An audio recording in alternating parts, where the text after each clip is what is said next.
क्या पश्चिम बंगाल में आज भी जंगल राज चल रही है? ये हम इसलिए कह रहे हैं क्योंकि जिस तरह से वहाँ बीते कुछ सालों में लगातार कुछ न कुछ मामला निकल कर सामने आ रहा है, वो हैरान करने वाला है। और ज़्यादा मामला बमबारी को लेकर आ रहा है। इतना बम मारेंगे कि इलाका धुआं धुआं हो जाएगा। और शायद इस डायलॉग को पश्चिम बंगाल वालों ने सीरियसली ले लिया और अपने इलाके में बम मारकर धुआं धुआं कर दिया। ऐसा ही मामला कल फिर से देखने को मिला है। आपको बता दें कि कल पश्चिम बंगाल में त्रिस्तरीय पंचायत चुनाव चल रहा था और विरोधी पार्टियों ने ग्रामीणों पे बमबारी कर दिया, जिसमें 12 लोगों की मौत हो गई है। और अधिकारियों ने कहा है कि मतदान के दौरान मतपत्र को क्षतिग्रस्त कर दिया गया, उसे जला दिया गया और कुछ लोग पंपलेट लेकर भाग गए। और कई गांवों में विरोधी गुट ने एक दूसरे पे बम फेंका। कहा जाता है कि भारत में जो है वो वोट को लोग पवित्र मानते हैं, पवित्रता के साथ वोट देते हैं। लेकिन पश्चिम बंगाल में इस पवित्रता को अपवित्र किया जा रहा है। हालांकि पश्चिम बंगाल में पंचायती चुनाव के दौरान ये सब होना कोई नई बात नहीं है, ये इतिहास बन चुका है। 2023 के पंचायत चुनाव के दौरान हिंसा में 76 लोगों की जान गई थी और सिर्फ मतदान वाले दिन ही 40 लोगों की जान गई थी। पिछले महीने चुनाव की तारीख की घोषणा कर दी गई है, उसके बाद से 30 लोग मारे गए हैं। और इससे पहले 2018 के चुनाव में भी इतने ही संख्यों में लोग मारे गए थे। अब आप ही बताइए, जंगल राज नहीं तो और क्या है? लोग पहले बिहार यूपी को बोलते थे कि वहाँ तो जंगल राज है, वहाँ बहुत मार काट होते हैं, वहाँ का व्यवस्था सही नहीं।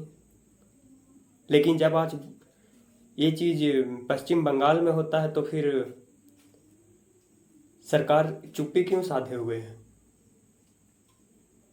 जब बिहार से जंगल राज हटा तो पश्चिम बंगाल में शुरू हो गया। तो अब कहाँ गई ममता बनर्जी की सरकार, जो इतना होने के बावजूद भी चुप्पी साधे हुए है? वही दीदी जो कहती थी, वायदे करती थी, जो दूसरे राज्यों में हो रहा है वो हमारे राज्य में नहीं होगी, उसे हम होने नहीं देंगे। और जब खुद के राज्य में हुआ तो चुप्पी साधे हुए हैं। बताया जा रहा है कि हिंसा में मारे जाने वाले में टीएमसी के 8 सदस्य, एमकेपी, बीजेपी, कांग्रेस और आईएसएफ के एक एक कार्यकर्ता शामिल हैं। राज्य विधानसभा में नेता प्रतिपक्ष और भाजपा नेता अधिकारियों ने मांग की है कि राज्य में राष्ट्रपति शासन लगा दिया जाए। उन्होंने कहा कि राज्य सरकार से यहाँ स्वतंत्र और निष्पक्ष चुनाव होना बहुत मुश्किल है। यह तभी संभव हो पाएगा जब राज्य में राष्ट्रपति शासन लगाया जाएगा या अनुच्छेद 355 का इस्तेमाल किया जाएगा। हालांकि पश्चिम बंगाल में 60,000 से ज़्यादा वोटिंग सेंटर हैं, लेकिन 60 सेंटर पे ही ये घटना घटित हुई है। वैसे इस तरह से आप डरा कर धमका कर जनता से वोट नहीं ले सकते हैं, क्योंकि जनता के पास राइट टू वोट है और जो पार्टी जनता को अच्छा लगेगी वो जनता उसी को चुनेगी। इसके लिए ज़रूरी है कि आप अगर नेता हैं तो फिर अपने वादे पूरे कीजिए, काम अच्छे कीजिए, ताकि आपकी कुर्सी बनी रहे। लेकिन यहाँ तो सत्ता के लालच में लोग एक दूसरे की जान लेने पे तुले हैं। इसमें सबसे ज़्यादा हैरान करने वाली बात यह है कि सभी दल के नेता बेशर्मों की तरह एक दूसरे पर आरोप प्रत्यारोप लगा रहे हैं कि बम इसने फेंकी, वो कह रहे हैं इसने फेंकी। इतने लोगों की जान चली जाती है और पार्टियों के नेता जो हैं वो अपने में ही बहस कर रहे हैं। भारत के लोग के लिए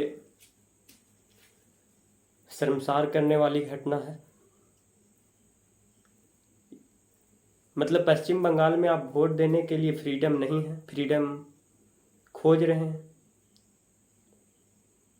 और इसमें सबसे बड़ी कमी दिखी वो आपने जो फोर्स भेजा उसकी लापरवाही दिखी। आपने जहाँ ज़रूरी था वहाँ फोर्स लगाए नहीं। सीआरपीएफ के जवान थे, उन्हें आप सही तरह से इस्तेमाल नहीं किए।